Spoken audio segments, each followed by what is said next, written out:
نبی کریم علیہ السلام نے ارشاد فرمایا فاطمہ تو بدعۃ منی،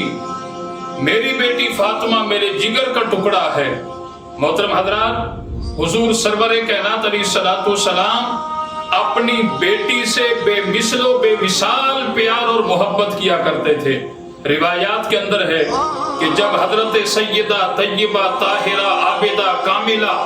جناب فاطمہ زہرا رضی اللہ تعالی عنہا نبی کریم علیہ السلام کی خدمت عالیہ میں حاضر ہوتی، حضور علیہ السلام اپنی مسند سے کھڑے ہو کر اپنی بیٹی کا استقبال کیا کرتے، اور اپنی مسند چھوڑ کر اپنی جگہ پر حضور اپنی بیٹی جناب سیدہ فاطمہ زہرا کو بٹھا دیا کرتے۔ یہ ہے بیٹیوں سے پیار کرنے کا طریقہ۔ اور حضور سرور کائنات علیہ السلام نے ارشاد فرمایا کہ جو اللہ کی رضا کے لیے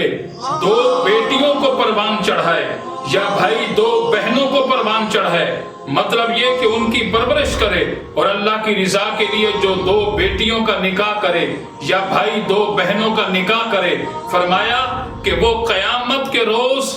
میرے قریب اس طرح ہوگا جس طرح میرے ہاتھ کی یہ دو انگلیاں میرے قریب ہیں۔ ایک صحابی رسول نے عرض کی کہ یا رسول اللہ، اگرچہ کوئی اپنی ایک بیٹی کو پروان چڑھائے اور اس ایک بیٹی کی پرورش کرے، تو آقا کریم علیہ السلام نے فرمایا اس کے لیے بھی یہی حکم ہے کہ وہ بھی میرے قریب اس طرح ہوگا جس طرح یہ دو انگلیاں میرے قریب ہیں۔